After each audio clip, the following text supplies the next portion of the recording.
Fermat's last theorem is one of the most famous problems in the history of mathematics. It states that there are no three positive integers, a, b, and c, that can satisfy the equation a(n plus b(n) equals c(n) for any integer value of n greater than 2. Let's break down the theorem and its proof in detail. 1. Historical background. Fermat's last theorem was first conjectured by Pierre de Fermat in 1637. He wrote in the margin of his copy of an ancient Greek text, "I have discovered a truly marvelous proof of this, which this margin is too narrow to contain." This note was found posthumously, and no proof was ever discovered among his papers. 2. Statement of the theorem. The theorem can be formally stated as \text for any integer n. 2.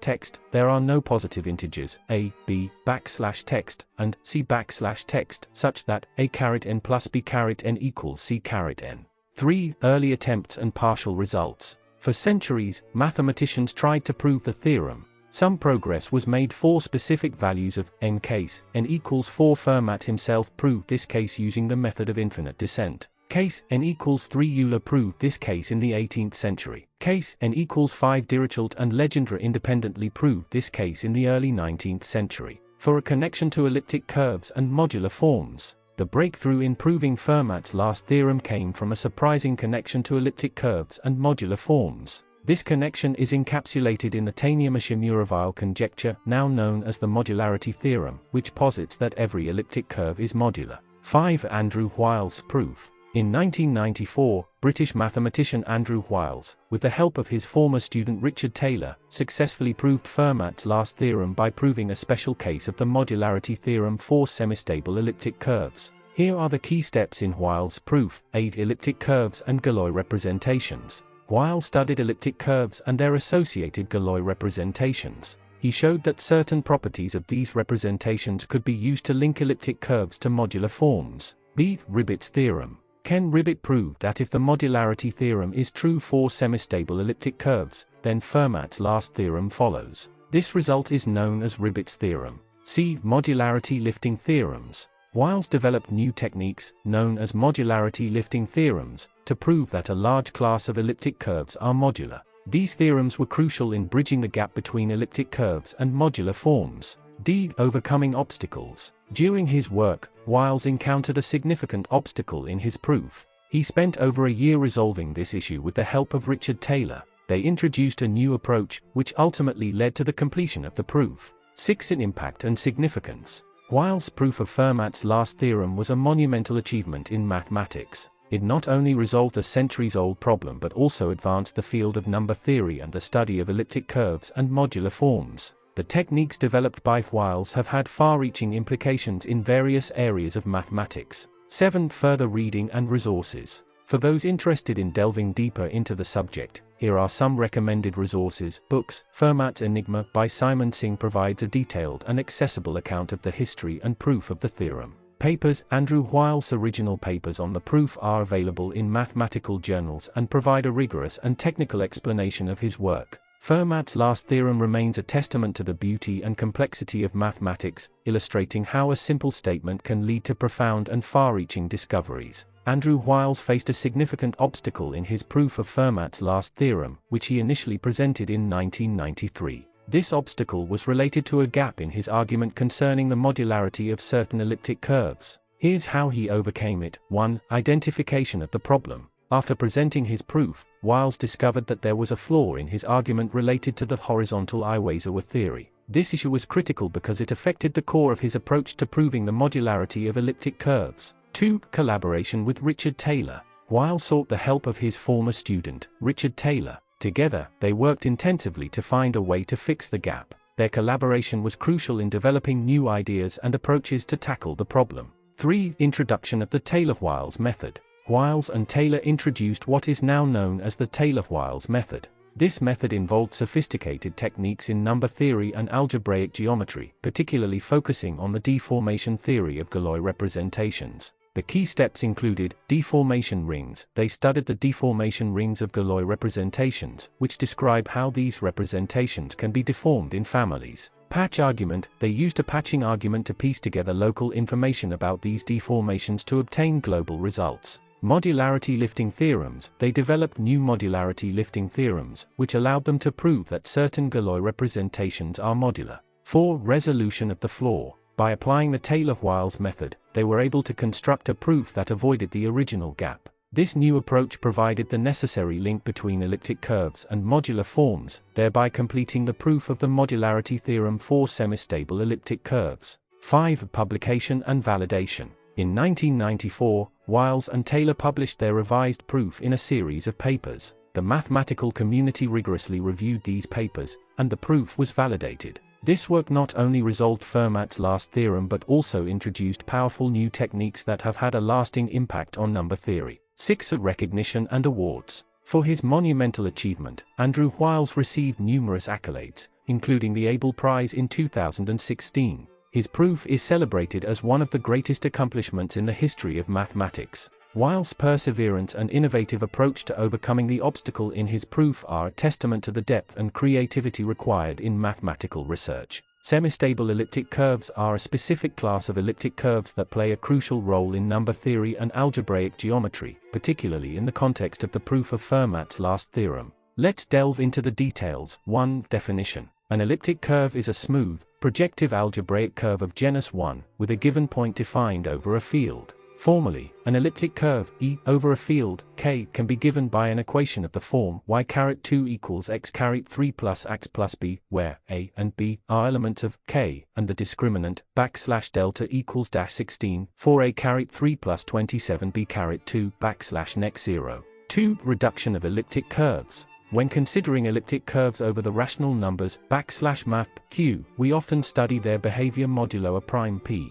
This process is known as reduction. An elliptic curve can have different types of reduction at a prime p. Good reduction, the reduced curve modulo p, is still an elliptic curve. Bad reduction, the reduced curve modulo p, is not an elliptic curve. This can be further classified into additive reduction, the reduced curve has a singular point with a cusp. Multiplicative reduction, the reduced curve has a singular point with a node. 3. Semistable elliptic curves. An elliptic curve is called semistable if it has good or multiplicative reduction at every prime. In other words, a semistable elliptic curve does not have additive reduction at any prime. This property can be described more concretely. For a prime p, if p divides the discriminant \delta of the elliptic curve, then the curve has bad reduction at p. A semistable elliptic curve ensures that for all such primes, p, the reduction is of multiplicative type, meaning the singularity is a node rather than a cusp. 12. 4. Importance in number theory. Semistable elliptic curves are significant in number theory for several reasons. Modularity theorem. The proof of Fermat's last theorem relied on the modularity theorem for semistable elliptic curves. Andrew Wiles proved that all semistable elliptic curves over \math q are modular, meaning they can be associated with a modular form.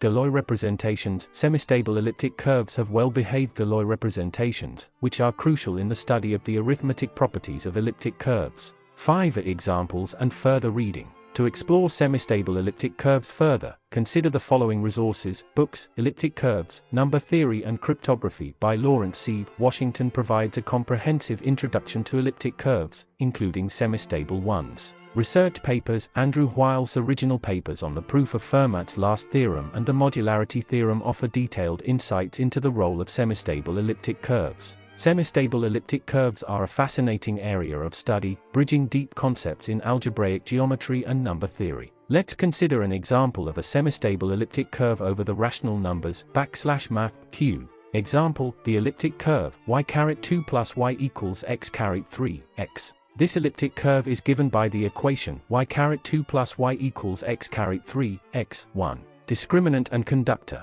To determine if this elliptic curve is semistable, we need to examine its discriminant and conductor. The discriminant \delta of this curve is 11(2).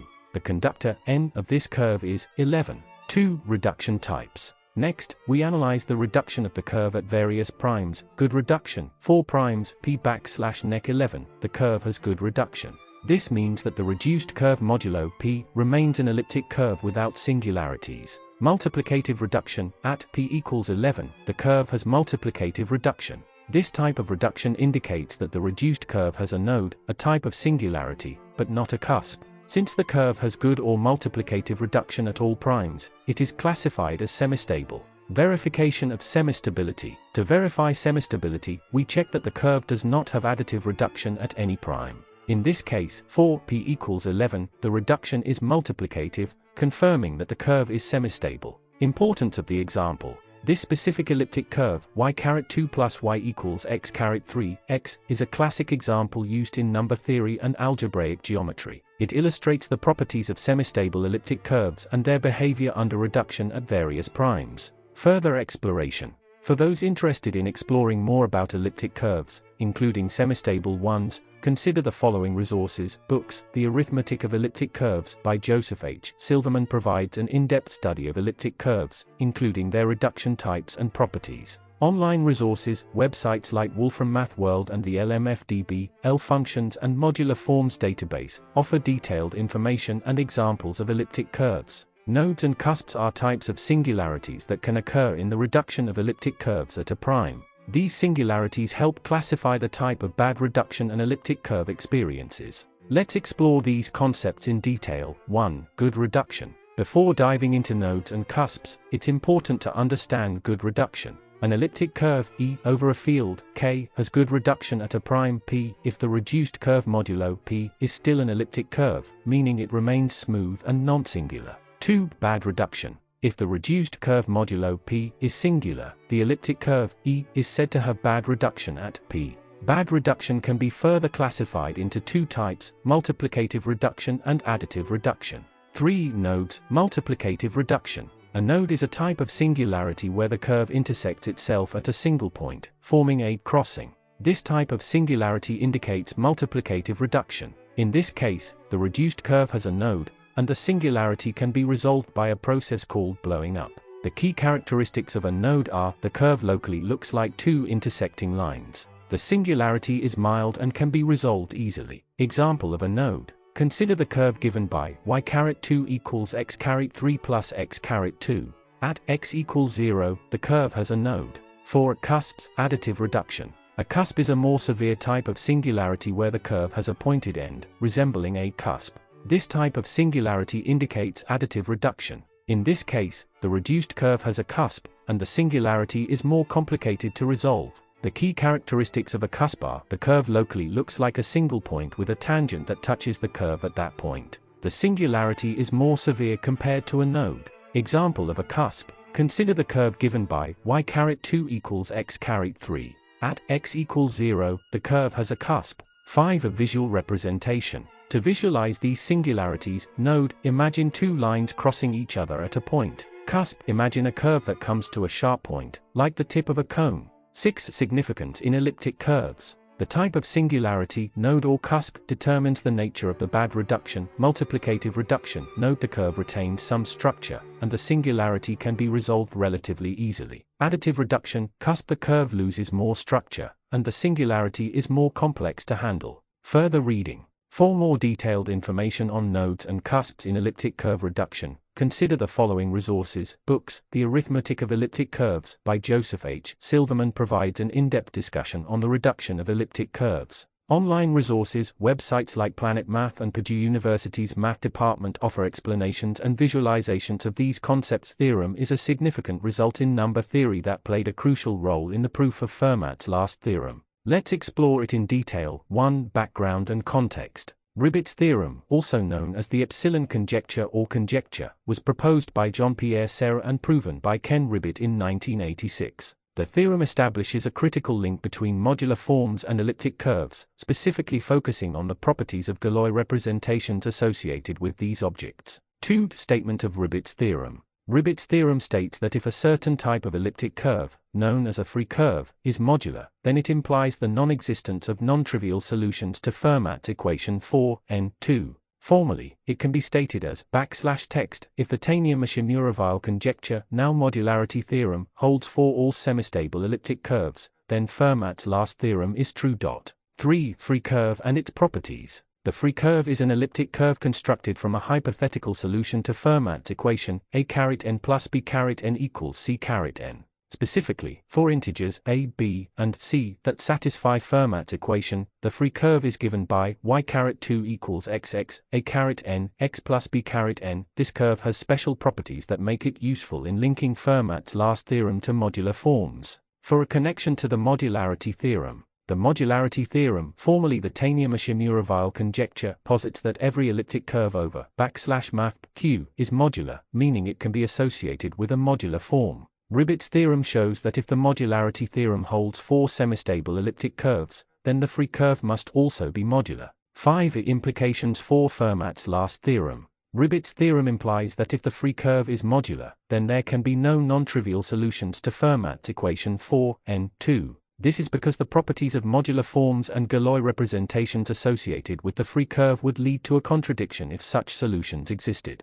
6. Proof and techniques. Ken Ribet's proof of the epsilon conjecture involved advanced techniques in algebraic geometry and number theory, particularly focusing on the deformation theory of Galois representations. His work built on earlier results by Gerhard Frey, who first proposed the connection between Fermat's last theorem and elliptic curves. 7. Role in Wiles' proof. Ribet's theorem was a crucial step in Andrew Wiles' proof of Fermat's last theorem. By proving the modularity theorem for semistable elliptic curves, Wiles was able to use Ribet's theorem to show that Fermat's last theorem follows as a corollary. 8. Further reading. For those interested in exploring Ribet's theorem in more detail, consider the following resources: books, Modular Forms and Fermat's Last Theorem, edited by Gary Cornell. Joseph H. Silverman and Glenn Stevens provides a comprehensive overview of the subject. Research papers. Ken Ribet's original papers on the epsilon conjecture and its proof are available in mathematical journals. Ribet's theorem is a beautiful example of how deep connections between different areas of mathematics can lead to groundbreaking results.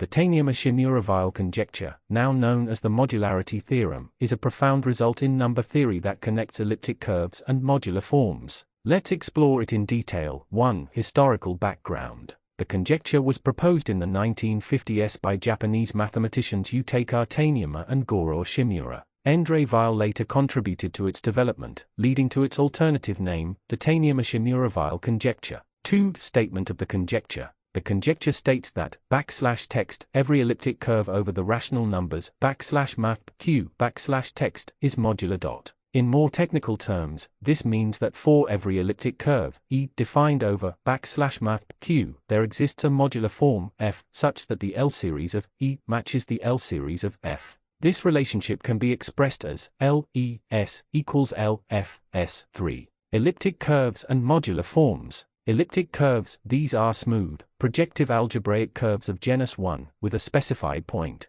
They can be described by equations of the form y2 equals x3 plus x plus b. Modular forms, these are complex analytic functions that satisfy certain conditions of periodicity and growth. They can be expressed as Fourier series and are associated with modular curves. 4. Implications of the conjecture. The conjecture implies a deep connection between two seemingly unrelated areas of mathematics: elliptic curves, objects of study in algebraic geometry and number theory; modular forms, objects of study in complex analysis and number theory. 5. Proof and significance. The conjecture was proven in stages. Semistable elliptic curves. Andrew Wiles, with the help of Richard Taylor, proved the conjecture for semistable elliptic curves in 1994. This was sufficient to prove Fermat's last theorem. 1. General case. The full proof of the modularity theorem for all elliptic curves over \math q was completed by Christophe Breuil, Brian Conrad, Fred Diamond, and Richard Taylor in 2012. 6. An impact on Fermat's last theorem.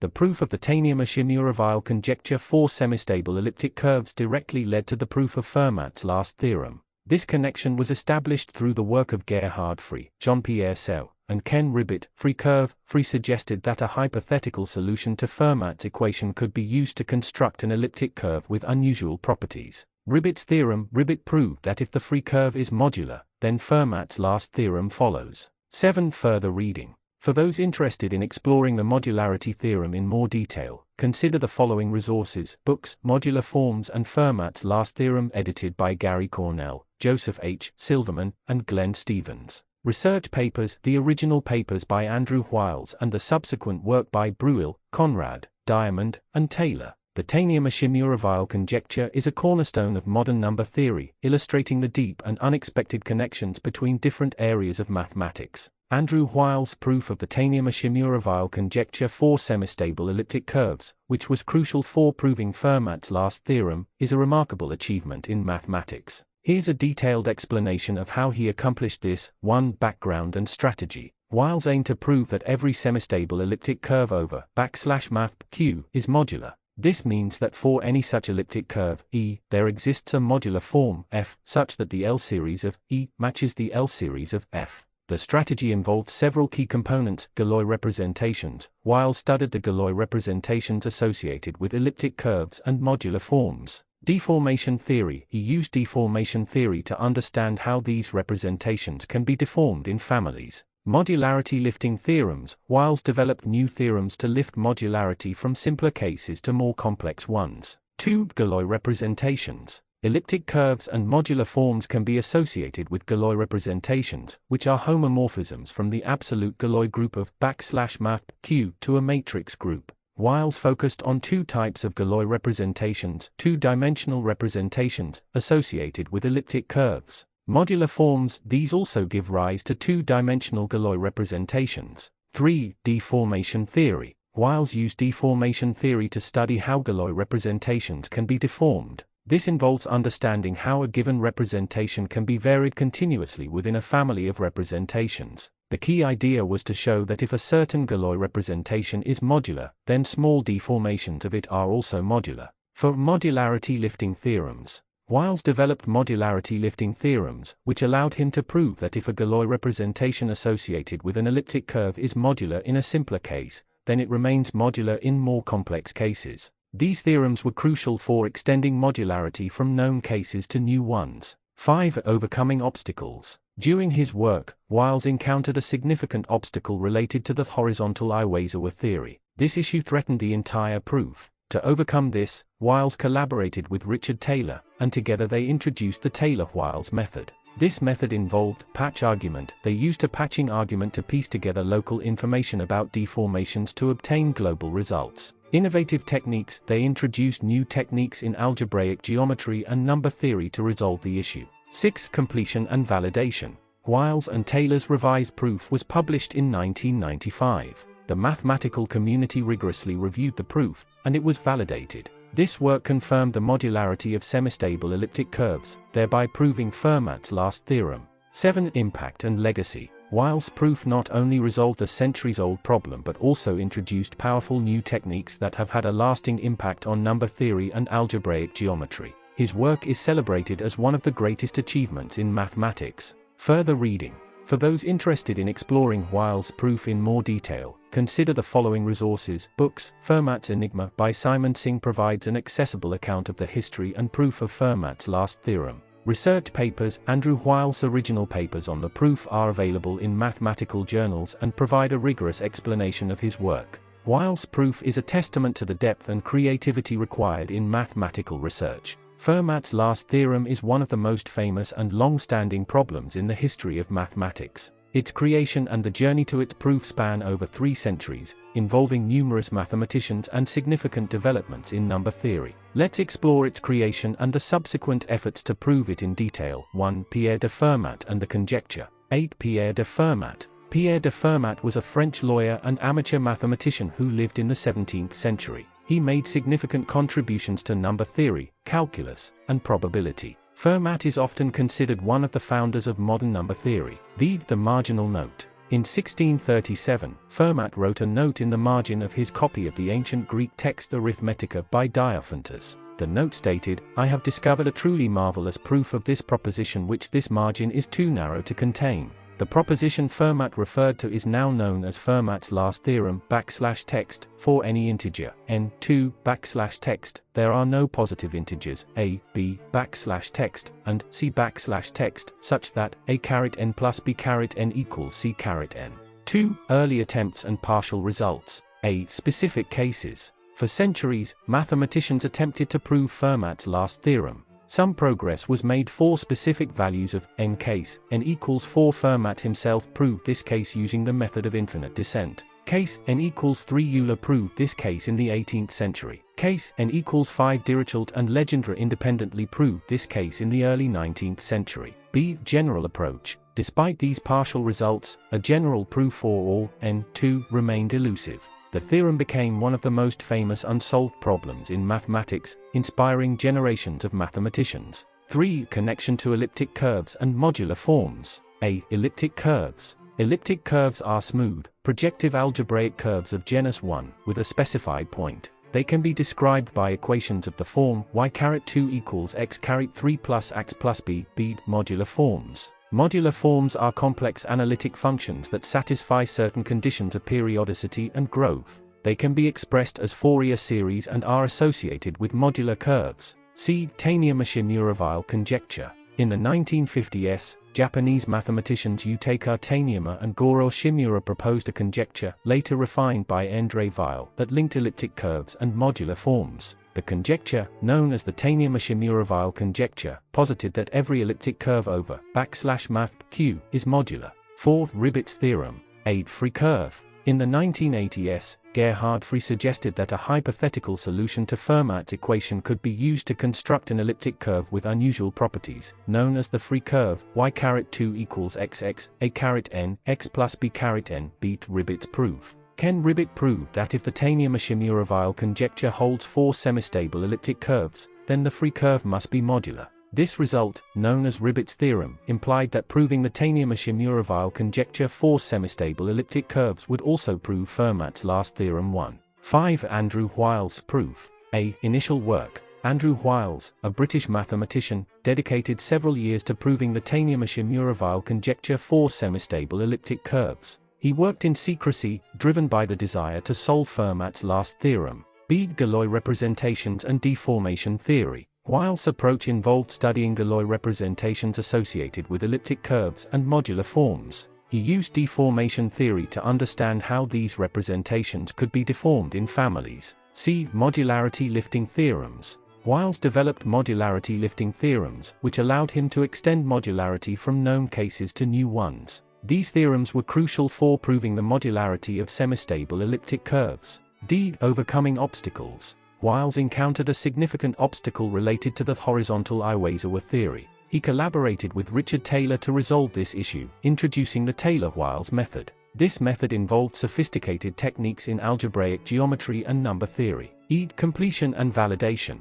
In 1994, Wiles and Taylor published their revised proof. The mathematical community rigorously reviewed the proof, and it was validated. This work confirmed the modularity of semistable elliptic curves, thereby proving Fermat's last theorem 2. 6. An impact and legacy. Wiles' proof not only resolved a centuries-old problem but also introduced powerful new techniques that have had a lasting impact on number theory and algebraic geometry. His work is celebrated as one of the greatest achievements in mathematics. Further reading. For those interested in exploring Fermat's last theorem and its proof in more detail, consider the following resources. Books. Fermat's Enigma by Simon Singh provides an accessible account of the history and proof of Fermat's last theorem. Research papers. Andrew Wiles' original papers on the proof are available in mathematical journals and provide a rigorous explanation of his work. Fermat's last theorem remains a testament to the beauty and complexity of mathematics, illustrating how a simple statement can lead to profound and far-reaching discoveries. That was all. Goodbye.